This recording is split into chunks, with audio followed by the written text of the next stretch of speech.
ये ज़मीं मेरे लिए है, आसमां मेरे लिए, और है मसरूफ़ खिदमत कुल जहां मेरे लिए। सुभान अल्लाह बोलो। और है मसरूफ़ खिदमत कुल जहां मेरे लिए। এই জমিন আমার জন্য, আসমান কার জন্য? তুমি গোয়াম মুসলমানম বলরজম কেদানি मुश्किलात ला इलाहरा, किदानी मुश्किलात ला इलाहरा। ये ज़मीं मेरे लिए है, आसमां मेरे लिए, और है मसरूफ़ खिदमत कुल जहां मेरे लिए। हर बुर्ग बुर मेरे लिए है, हर समर मेरे लिए। सुभान अल्लाह बोले। बुर्ग बुर मेरे लिए है, हर समर मेरे लिए, हर चमन मेरे लिए है, हर गोल सिता मेरे लिए। अल्लाह अकबर। सब किछु आमार जन्नो। मेरी हस्ती में है मुझ पर हस्ती ए आलम का राज। सुभान अल्लाह बोलें। एमन एकजन व्यक्ति इंतेकाल करेছে যার इंतेकालेर सम्माने আল্লাহ পাক আকাশের সকল দরজাগুলো খুলে দিয়েছে। শুধু এটাই নয়, ওই ব্যক্তির ইন্তেকালের কারণে আল্লাহ পাকের আরশে আজিম নেচে উঠেছে, আনন্দে নেচে উঠেছে যে আল্লাহ পাকের প্রিয় বন্ধু আরশ পর্যন্ত আসতেছে। হযরত সাদ রাদিয়াল্লাহু তাআলা যখন শহীদ হয়ে গেলেন, লম্বা চূড়া ঘটনা ইতিহাস। উনি যখন ইন্তেকাল করলেন, উনার ইন্তেকালের দ্বারা আসমানের মধ্যে আলোড়ন সৃষ্টি হয়ে গেছে। হযরতে জিবরিল আল্লাহর নবীর কাছে এসে বলেন, ইয়া রাসূলুল্লাহ, মানিল আব্দুস সালিহুল্লাযী মাতা, এই ব্যক্তিকে আল্লাযী মাতা, যে ব্যক্তি মৃত্যুবরণ করেছেন, এটা কোন ব্যক্তি ইন্তেকাল হয়ে গেছে? নবীজি বললেন, জিবরিল, ইন্তেকাল তো মানুষ হবে, মানুষ দুনিয়া থেকে যাবে, যাওয়ার সময় হলে চলে যাবে, কিন্তু কি হয়ে গেল? কার কথা তুমি বলতেছো?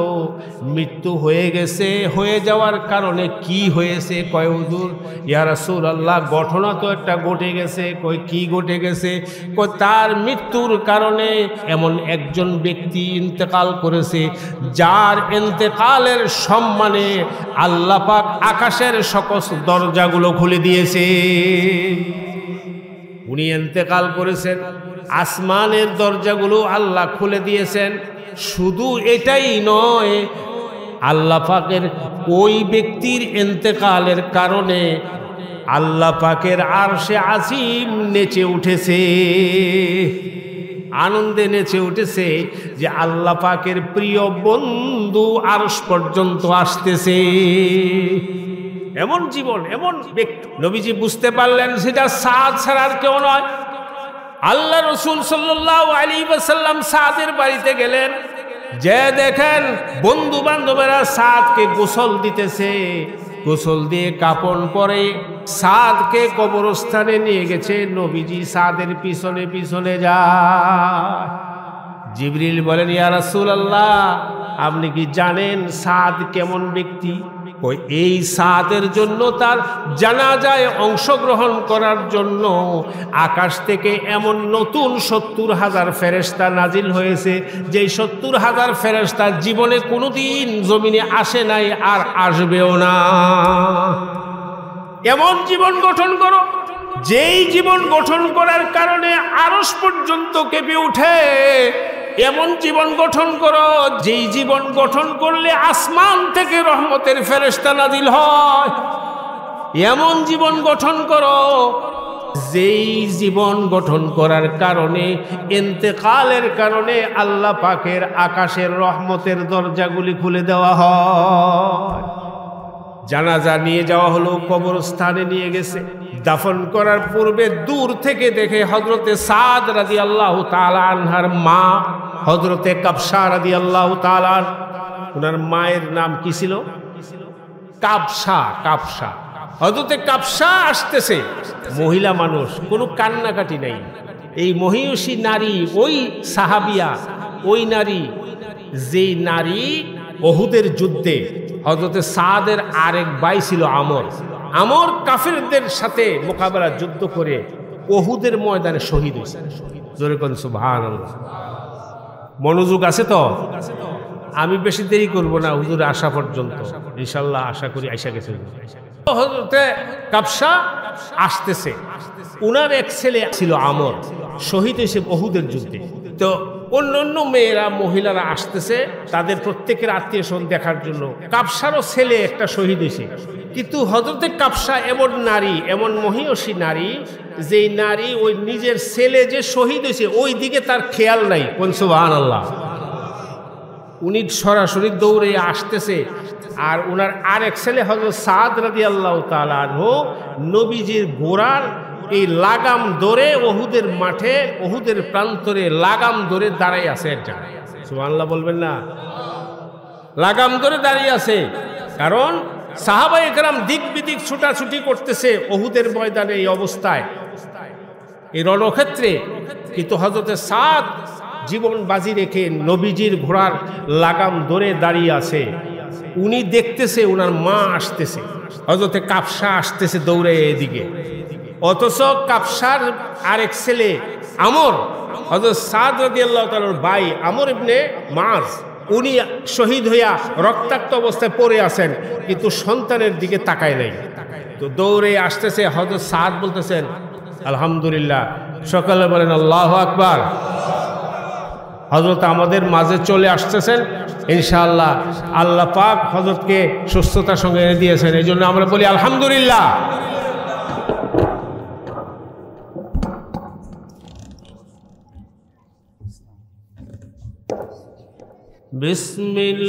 বিসমিল্লাহির রহমানির রহিম। ইন্না ইলাইনা ইয়াবাহুম সুম্মা ইন্না আলাইনা হিসাবাহুম। وقال سيدنا رسول الله صلى الله عليه وسلم عجبا لأمر المؤمن إن أمره كله له خير فليس ذلك لأحد إلا للمؤمن إذا أصابته سراء شكر فكان خيرا له وإذا أصابته ضراء صبر فكان خيرا له صدق الله مولانا العظيم وصدق رسوله النبي الكريم ونحن على ذلك من الشاهدين والشاكرين والحمد لله رب العالمين। मैं गुलाम मुस्तफ़ा हूँ, मेरी अज़मतों को न पूछो, मेरे नाम पे जहन्नम को भी आ गया पसीना। बलगल उला बिकमालिही कशफत दुजा बिजमालिही हसनत जमीउ खिसालिही सल्लु अलैहि व आलिहि।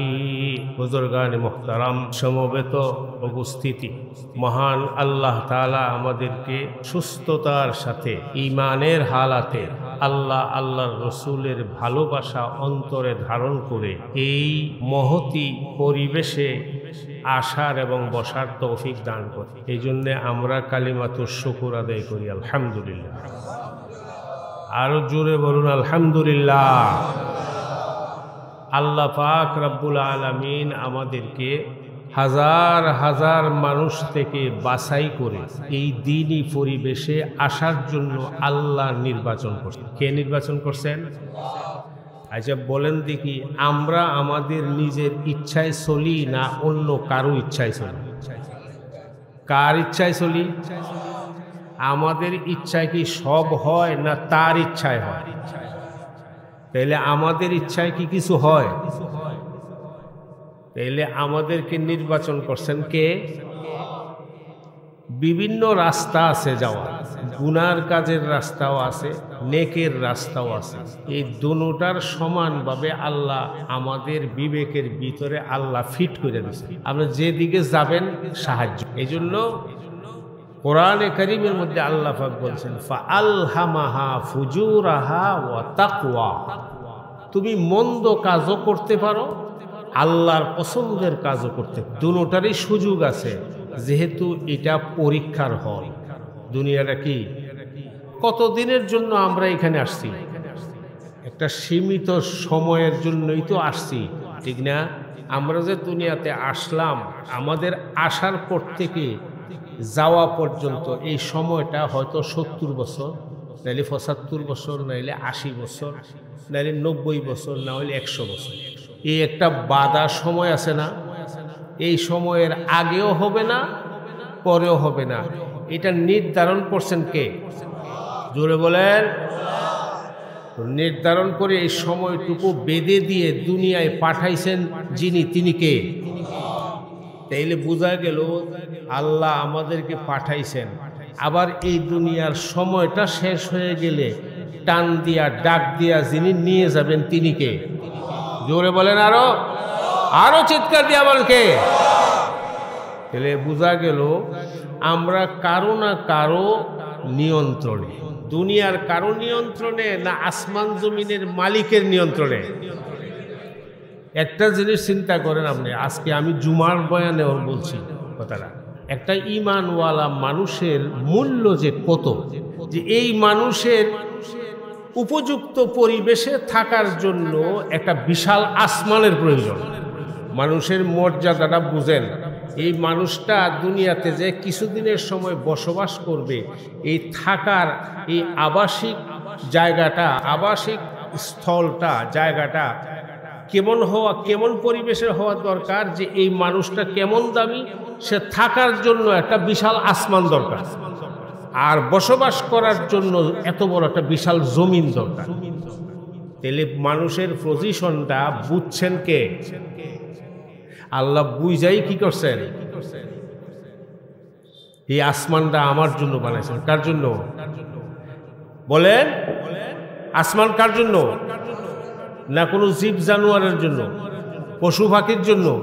কার জন্য বানাইছেন? সবাই বলেন কার জন্য? আমার জন্য। আমার জন্য। আমি এত দামি, আমার মাবুদের কাছে আমি এত দামি যে আমি যেখানে বসবাস করব, আমার বসবাসের জায়গাটার জন্য বিশাল জমিন লাগবে, উপরে একটা সুসজ্জিত একটা আসমান লাগবে, জমিন লাগবে। জমিন তো জমিন না, এইটা বিশ্ব গোডাউন। বলে কোন সুবহানাল্লাহ। এই জমিনের নিচে সব আছে। আসমানটা এমন সুন্দর করে বানাইছেন, এটা কার জন্য? وَجَعَلَ لَكُمُ السَّمْعَ وَالْأَبْصَارَ وَالْأَفْئِدَةَ وَالَّذِي جَعَلَ لَكُمُ الْأَرْضَ فِرَاشًا وَالسَّمَاءَ بِنَاءً। এত বড় বিশাল আসমান আমার জন্য, জমিন আমার জন্য। আসমানের মধ্যে আল্লাহ অসংখ্য নিয়ামত ভরপুর করে রেখেছেন, এটা আমার জন্য সময় মতো আসবে। সুবহানাল্লাহ। জমিনের মধ্যে আমার আল্লাহ এত সুন্দর করে আমার জন্য স্তরে স্তরে নিয়ামতে ভরপুর করে রেখেছে। যখন যেটা প্রয়োজন তখন সেটা সে জমিন থেকে উঠে। ঠিক না বেটি? এখন কি কাঁঠাল আছে? কাঁঠাল আছে? এখন গাছ আসেনি, কাঁঠাল কই? গাছ যদি আপনি কুড়াল দিয়া, করাত দিয়া ফারেন, কুবাইয়া সেলিও করেন, ভিতরে কি কোনো একটা গাছের ভিতরে একটা কাঁঠাল পাওয়া যাবে? কিন্তু বৈশাখ মাস আসলেই দেখবেন যে এই ভিতর থেকে, এই গাছের হাড্ডির ভিতর থেকে মুসি বাইর হওয়া শুরু হয়েছে, কাঁঠাল, ছোট ছোট কাঁঠাল বার হইতে শুরু করেছে। এই কাঁঠালটা আমি খাওয়ার উপযুক্ত সময় হওয়ার জন্য প্রায় 6 মাসের প্রয়োজন। ঠিক না বেটি? মনে করেন আগুন মাসও বাড়িল, অগ্রহায়ণ, পুষ, মাঘ, ফাল্গুন, চৈত, বৈশাখ, জ্যৈষ্ঠী, আষাঢ়, যে খাওয়ার উপযোগী হওয়ার জন্য এই কাঁঠালটা তিলে তিলে তিলে তিলে বড় করে আমার খাওয়ার উপযুক্ত করে তাকে সুন্দর কভার করে ভিতরে মিষ্টি দিয়ে কত সুন্দর সুস্বাদ এটার ভিতরে ঢুকাইয়ে দিয়া উপযুক্ত করতে আমার মাবুদের কয় মাস লাগছে? 8 মাস। 8 মাস পরে আমি একটা কাঁঠাল বাইঙ্গা একটা কুশ খাইলাম, মিষ্টি মজা লাগলো, কিন্তু দুর্ভাগ্যের বিষয় এই কাঁঠালটা খাওয়ার পরে আমি একবার আলহামদুলিল্লাহ বলতে পারলাম। এই তিলে তিলে বড় কইরা কাঁঠালটা আম আমার কাছে কে পাঠাইছে? কে করলো এটা? আল্লাহ আকবার, আল্লাহ আকবার। এই কাঁঠাল, এই ফল ফলাদি আল্লাহ পাক রব্বুল আলামিন ওয়ানজালা মিনাস সামাই মাআন, আল্লাহ আসমান থেকে বৃষ্টি বর্ষণ করে। অসংখ্য নিয়ামত আসমানেও আছে, জমিনের মধ্যেও আছে, এই সবগুলা রিজার্ভ করে রাখছেন। এই জন্য এই আসমানে সূর্য লাগাই দিছেন, চন্দ্র লাগাই দিছেন, এইগুলা ব্যবহার করার জন্য কে আমাদের জন্য সৃষ্টি করে দিয়েছেন? তাহলে আল্লাহ আমার মর্জি বুঝছেন যে আমার কি পরিবেশ লাগবে, কি প্রয়োজন লাগবে, এটা আমার আল্লাহ আমি দুনিয়ায় আসার আগেই বুঝতে পারছেন কিনা? বুঝতে পারছেন কিনা? তাইলে আল্লাহ পাক আমি দুনিয়াতে আসার আগেই যখন আল্লাহ আমার কি প্রয়োজন আল্লাহ পাক বুঝেছেন, আর আমাকে আল্লাহ পাক এত সুন্দর নিয়ামত দিয়া আসমান আর জমিনের মাঝখানে দিয়া যে পাঠাইলেন সীমিত সময়ের জন্য, এটার কারণটা কি আমার বোঝা দরকার আছে না নাই? এই যে ওয়াজ মাহফিলের স্টেজে সামিয়ানা টানানো হয়েছে, তারপরে স্টেজ করা হয়েছে, বিছানা বিছানো হয়েছে, মাইক আনা হয়েছে।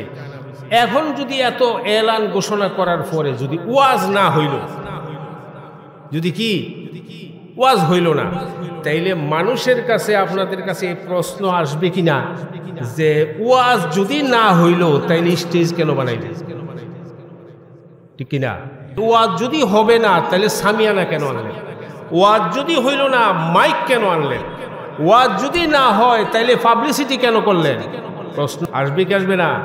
এখন আল্লাহ পাক বলেন তোমাকে আমি সৃষ্টি করেছি, এত সুন্দর করে আসমান জমিনের মাঝখানে তোমারে রাখছি, এবং তোমাকে সুস্বাদু খাবার দিয়া সুষম সময় মতো মৌসুম মতো খাবার দিয়া তোমাকে সুস্থ রাখছি। আমাকে সুস্থ রাখছেন কে? বলেন দূরে। যেই মৌসুমে যেটা খাইলে আমার শরীর সুস্থ থাকবে, আমার আল্লাহ বুঝে বুঝে সেই মৌসুমে সেই খাবার আমার জন্য রেডি করে রেখেছে। আলহামদুলিল্লাহ বলেন। আল্লাহ পাক বলেন ফালিয়ানজুরিল ইনসানু ইলা তাআমিহি আন্না সাবাবনাল মাআ সাব্বা সুম্মা শাকাকনাল আরদা শাক্কা। আল্লাহ পাক বলেন ও মানুষ, তুমি যা খাও, যা খেয়ে বেঁচে আসো, 24 ঘন্টায় প্রতি সেকেন্ডে সেকেন্ডে আমার যত নিয়ামতগুলা তোমার প্রয়োজন আমি ফ্রি করে দিয়েছি। তুমি প্রতি সেকেন্ডে আমার নিয়ামত, আমার অবদানের প্রতি তুমি সবসময় মুখাপেক্ষী। ঠিক না বেটি? 24 ঘন্টা, মিনিট সেকেন্ড নয়, 24 ঘন্টা নয়, দিন নয়, রাত নয়, সপ্তাহ নয়, মাস নয়, বছর নয়, প্রতি সেকেন্ডে সেকেন্ডে আমার নিয়ামতের প্রতি তুমি মুখাপেক্ষী। বন্দারে তাকায় দেখো, আর সব কিছুই বাদ দিলাম, তুমি যে শ্বাস প্রশ্বাসটা টানো, তুমি যে নাক দিয়া শ্বাসটাই না বেঁচে আছো, এটা বিশুদ্ধ বাতাস, অক্সিজেন। এই অক্সিজেনটা আমি আল্লাহ সুন্দর করে পরিবেশ অনুযায়ী সাজিয়ে তোমাকে শ্বাস টেনে সুস্থ থাকার জন্য আমি আল্লাহ ব্যবস্থা করে দিয়েছি, কিন্তু এরপরেও তুমি একবার আলহামদুলিল্লাহ বলো না। কোন আলহামদুলিল্লাহ? আরো জোরে বলেন আলহামদুলিল্লাহ। আল্লাহুম্মা লাকাল হামদ কামা ইয়ানবাগি লিজালালি ওয়াজহিক ওয়া আযীমি সুলতানিক আল্লাহ পাক বলেন, বন্দা তুমি দেখো, তাকায় দেখো আমার নিয়ামত, তুমি শ্বাস প্রশ্বাস টানতেছ, আমি তো এই শ্বাস প্রশ্বাসটা তোমাকে ফ্রি করে দিছি। এই অক্সিজেন নিয়ে তুমি বেঁচে আছো, যদি পয়সাটা কিনুন লাগতো, আপনি বলেন, মোবাইলের মতো যদি চার্জ দেওয়া লাগতো, উপায় আছিল? এই অক্সিজেন দিয়ে আল্লাহ বাঁচায় রাখছে। আল্লাহ পাক বলেন, ফালিয়ানজুরিল ইনসানু ইলা তাআমিহি আন্না সাবাবনাল মাআ সাব্বা সুম্মা শাকাকনাল আরদা শাক্কা। যুরকুন সুবহানাল্লাহ। আল্লাহ বলেন, বান্দা তুমি তাকায় দেখো, এত সুন্দর আকাশ তুমি দেখতেছো, একটা খুঁটি নাই, এই আকাশটা এত সুন্দর করে আমি রেখেছি। এই আকাশের মধ্যে আমি আল্লাহ সাগরের লোনা পানিগুলা আমার কুদরতি কৌশল দিয়ে আমি সাগরে উঠাইয়া মিষ্টি পানিতে পরিণত করে বৃষ্টি বানাইয়া আমি যখন যেখানে যা লাগে বর্ষণ করি তোমার নিয়ামতের জন্য। বৃষ্টি বন্ধ হয়ে গেলে বৃষ্টি আনা যাবে? হ্যাঁ, বৃষ্টি যদি আল্লাহ বন্ধ করে দেয় মানুষ বাঁচবে? এত সুন্দর বৃষ্টি। ফালিয়ানজুরিল ইনসানু ইলা তাআমিহি, তোমার খাবারের দিকে লক্ষ্য করো। কে বলতেছেন? বলেন, কে বলেন? আল্লাহ বলেন, তুমি যে খাও এটি লক্ষ্য করে দেখো। আন্না সাবাবনাল মাআ সাব্বা, আমি আকাশ থেকে বৃষ্টি বর্ষণ করি। এই বৃষ্টির কারণে তুমি যে সরিষা, গম, ধান জমিনের মধ্যে ফেলে মই দিয়া সমান করে মাটির নিচে ঢুকাইয়া তুমি নাক ডেকে ঘরে ঘুমাও, আমি আল্লাহ ঘুমাই না। আমি আল্লাহ আমার কুদরত দিয়া আমি সারা রাত্র আস্তে আস্তে তোমার ওই ধানের, গমের, সরিষার বীজগুলো জমিন ফাটাইয়া আমি অঙ্কুর বের করে দেই। ওয়ালিয়ানজুরিল ইনসানু ইলা তাআমিহি, খাবারের দিকে লক্ষ্য করে দেখো। শাকাকনাল আরদা শাক্কা, এরপরে বৃষ্টি তো আকাশ থেকে বর্ষণ হলো, জমিনকে ফাটিয়ে আমি অঙ্কুর বের করে ফসল উৎপাদন করি। আমি আল্লাহ জমিনকে উর্বর করে তোমার খাবারের উপযোগী নিয়ামতগুলো তোমার খাবারের উপযুক্ত করে তোমার সামনে আমি পেশ করে দেই। তুমি খাইয়া আলহামদুলিল্লাহ কও না। যদি তুমি আলহামদুলিল্লাহ না কও, একদিন হিসাব হবে, একদিন হিসাব হবে। ওই দিন আমি বলবো, তুমি যদি আলহামদুলিল্লাহ না বলো, একটা সেজদাও যদি আমাকে দিলা না, তাইলে বলো, বন্দা আমার অক্সিজেন কেন ব্যবহার করলা, আমার আসমান কেন ব্যবহার করলা, আমার সূর্যের আলো কেন ব্যবহার করলা, চন্দ্রের আলো কেন ব্যবহার করলা, জমিন কেন ব্যবহার করলা, কাঁঠাল কেন খাইলা, কমলা কেন খাইলা, আঙ্গুর কেন খাইলা, মৌসুমে আম কেন খাইলা, ধান চাউল কেন খাইলা?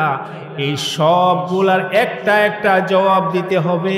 তুমি যদি আমাকে সেজদা না দাও, আমার হুকুম যদি না মানো, আমার নিয়ামত পাইয়া শুকরিয়া আদায় যদি না করো, তাইলে আমার জিনিস কেন ব্যবহার করলে? জবাবদিহি লাগবে কি লাগবে না? এই আসমান কার জন্য বানাইছে? জমিন কার জন্য? ये जमी मेरे लिए है, आसमां मेरे लिए। सुभान अल्लाह। ये जमी मेरे लिए है, आसमां मेरे लिए। ये जमी मेरे लिए है। जमीन कार জন্য? বলেন জোরে, জমিন কার জন্য? ये जमी मेरे लिए है। আসমান কার জন্য? কার জন্য?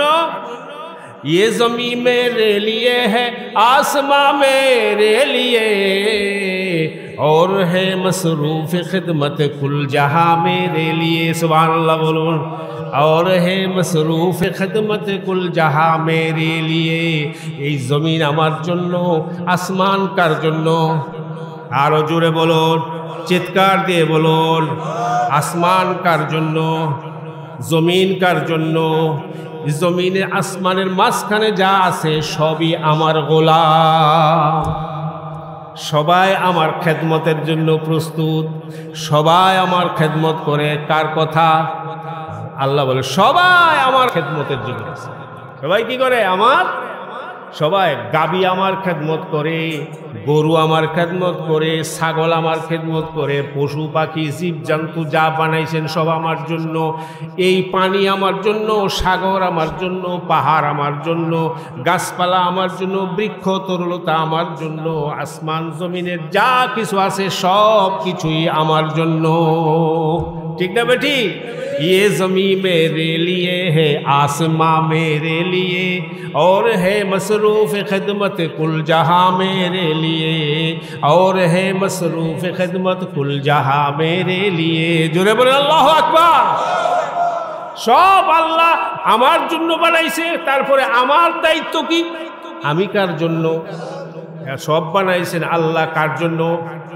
বলে আমি। তাহলে আল্লাহর জন্য কি আমি আসি? একটা নিয়ামতের শুকরিয়া কি আমি আদায় করি? সেজদা আমি দেই। আমি নামাজ পড়লাম না, আমি মুসলমান। এরকম মুসলমান আছে না নাই?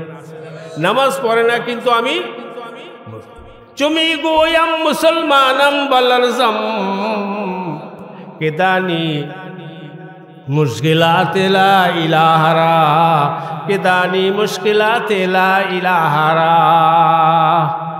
যখন আমি বলি আমি মুসলমান, তাকায় দেখি আরে আমি মুসলমান, কিন্তু নামাজ আমার কাছে নাই, সত্য কথা আমার কাছে নাই, হালাল উপার্জন আমার কাছে নাই, নেক আচরণ আমার কাছে নাই, সত্য কথা আমার কাছে নাই, হালাল উপার্জন আমার কাছে নাই, বেনবাজি আমি।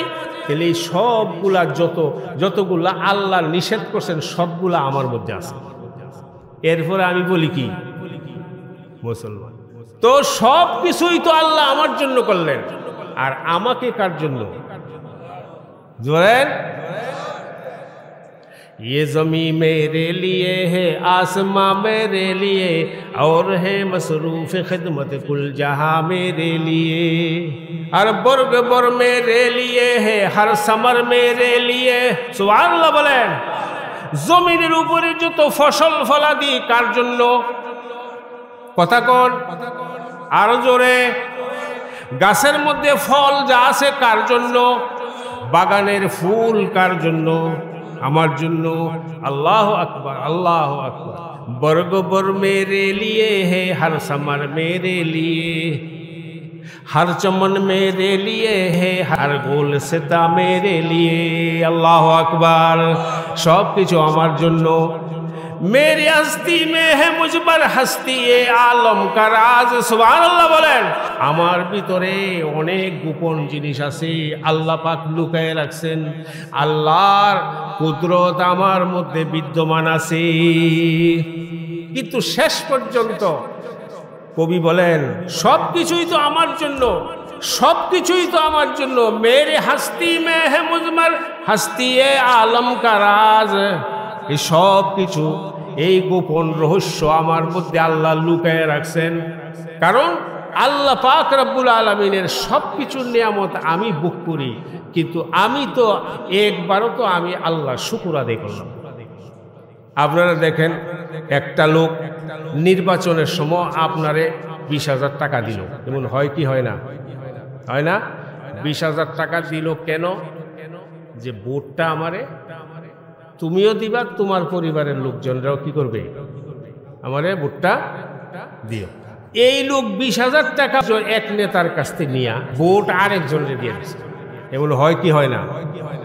তাহলে এখন ওই ব্যক্তি, যে ব্যক্তি 20,000 দিছে, সে যদি জানতে পারে যে 20,000 টাকা পাইয়া সে ভোট আরেকজনকে দিছে, এই ব্যক্তি আইসা বলবে 20,000 টাকা দিলাম আমি, টাকা খাইলি আমার কাছ থেকে, ভোট দিলি তুই কোদাল মার্কায়, ভোট যদি আমাকে না দেস টাকা নিলি কেন? কথা কইবি কবি না? ভোট যদি না দেস তাহলে টাকা নিলি কেন? ইবাদত যদি না করো তাইলে আমার আসমান আর জমিন ব্যবহার করলা কেন? বুঝাইলে কথাটা? তো এই জন্য আল্লাহ পাক রব্বুল আলামিন বলে সবকিছুই তোমার জন্য। কিন্তু তুমি আমার জন্য। তোমারে আমি সুন্দর করে খাওয়াইছি।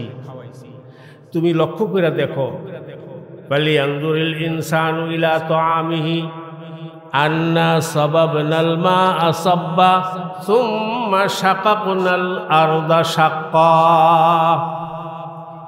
অনেক বড় লম্বা সূরা বিষয়ের বিবরণ আল্লাহ পাক দিয়েছেন। এগুলা আমি তোমাদেরকে দিয়েছি, এটা ব্যবহার করবে তোমরা, আমি ফ্রি করে দিছি। শুধু খালি তুমি আমার হুকুম মানবে, যেহেতু দেওয়া সব আমার, হুকুমও মানতে হবে আমার। এই জন্য মুহতারাম বলতেছি, আমরা এখানে সমবেত হয়েছি, আমাদের জীবনের কিছু কমি আছে। আমরা এই জিনিস বুঝি না যে কোনটা আমার কাজ আর কোনটা মনিবে আমার কাছে চায় আর কোনটা আমার প্রয়োজন, এটা আমরা বুঝি না বলেই কি এখানে আসছি। কোনো একজন আল্লাহর ওলির সোহবতে আমরা আইসা কিছু কথা শুনবো ওনার কাছ থেকে। যাদের দিল পবিত্র, যাদের আত্মা পবিত্র, তাদের সোহবতে আসলে, যারা সোহবতে আসে তাদের আত্মা পবিত্র, এই জন্য সেই পাওয়ারে যারা তাদের কাছে আসে তাদের আত্মাও পবিত্র হয়ে যায়। ঠিক না বেটি? এই জন্য সোহবতের দরকার, সোহবতে আমরা আসছি। আরেকটা জিনিস আমাদের জীবনের খুব লক্ষ্য করে শোনেন, এই কথাটা আমার শেষ কথা। মানুষের জীবনের সর্বশেষ চাওয়া পাওয়াটা কি এটা বুঝেন। আমার জীবনটা তো সীমিত, ঠিক না বেটি? সীমিত জীবন। আচ্ছা, ক্ষয় হইতেছে না, শেষ হইতেছে না।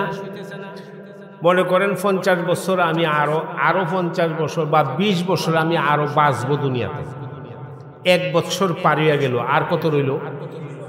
তাহলে 1 বছর পারিয়া যাওয়ার পরে যে আমরা যে জন্মদিবস পালন করি, এটা কি 1 বছর আমার জীবন থেকে চলে যাওয়ার কারণে এটা কি খুশির কথা না দুঃখ পাওয়ার কথা? তো জন্মদিন পালন করে তো আপনি কান্নাকাটি করার দরকার ছিল যে আয় হায় রে আমার 1 বছর গেছে। তো জন্মদিন পালন করে খাওয়াইয়া হাসি খুশি একেবারে আনন্দ ফুর্তি করতেছে, তাই মানে বোঝা গেল কি আমার জীবনটা যাক চলে গেলেও কি আর থাকলেও কি এই বুঝ আমার কাছে। এই জন্য মানুষ জন্মদিন পালন করে, কত বড় বোকামি। তো বলতেছিলাম এই সীমিত সময়টাতে এইটার একটা শেষ উদ্দেশ্য আছে। শেষ উদ্দেশ্যটা কি দেখেন, দুনিয়াতে যখন আমরা আসছিলাম, আসার সময় আমরা প্রত্যেকেই কেঁদেছিলাম, ঠিক না বেটি? আচ্ছা, কে কে দুনিয়াতে জন্ম হওয়ার পরে কাঁদেন নাই? এরকম একটা লোক হাত দেখান তো দেখি। সবাই কি? আরে না কাঁদলে তো আত্মীয় স্বজনরা, আপন জনেরা কি তাদের মনই খারাপ হয়ে যেত যে এটা কাঁদলো না, এইটার বলো কোনো বিপদ আছে। কাঁদতেই হবে। শিশু বাচ্চারা যখন মার পেট থেকে পড়ে কাঁদে, আর মা বাবা আপনজন আত্মীয় স্বজনরা কি করে? জোরে কোন না, আরো জোরে কইতে হবে। শিশু সন্তান যখন মায়ের পেট থেকে জমিনে পড়লো, তখন শিশু কাঁদলো আর আত্মীয় স্বজনরা আসলো। তাইলে বোঝা গেল এই শিশু দুনিয়াতে আসার কারণে নিজের যদি কষ্ট হয়, আত্মীয় স্বজনরা তাতে কি খুব খুশি, জব খুশি। আবার একটা মানুষ যখন দুনিয়া থেকে চলে যায়, যখন তার মৃত্যু হয়ে যায়, মৃত্যু হয়ে যাওয়ার পরে মানুষ হাসে না কাঁদে, আর সে কি করে? এইখানে পেশ লাগছে। তো এখন এমন মানুষও দুনিয়াতে আছে যেই মানুষ আসার সময় মানুষে কেঁদেছিল, আর যাওয়ার সময় সে একা বাস্তবে হেসে দিয়েছে, মুস্কি হেসে দুনিয়াতে চলে গেল, মানুষ তার জন্য কেঁদেছে।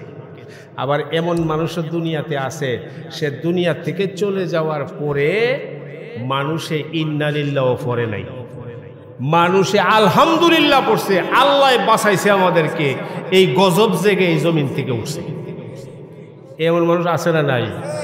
আবার এমন মানুষ আছে, সে দুনিয়ার থেকে চলে যাওয়ার পরে সে নিজে মুস্কি হেসে মাবুদের ডাকে চলে গেছে, আর সারা পৃথিবী আসমান জমিন তার জন্য কাঁদে।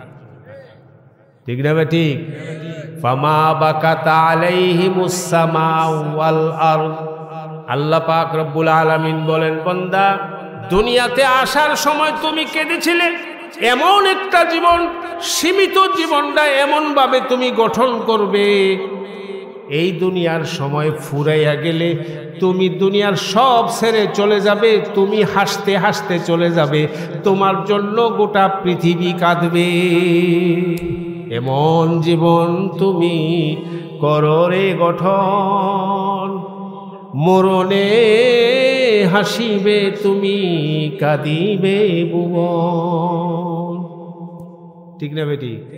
জীবনটা এটাই, এমন একটা জীবন্ত মানুষের উদাহরণ দিয়ে আমি জোরে কোন সুবহানাল্লাহ।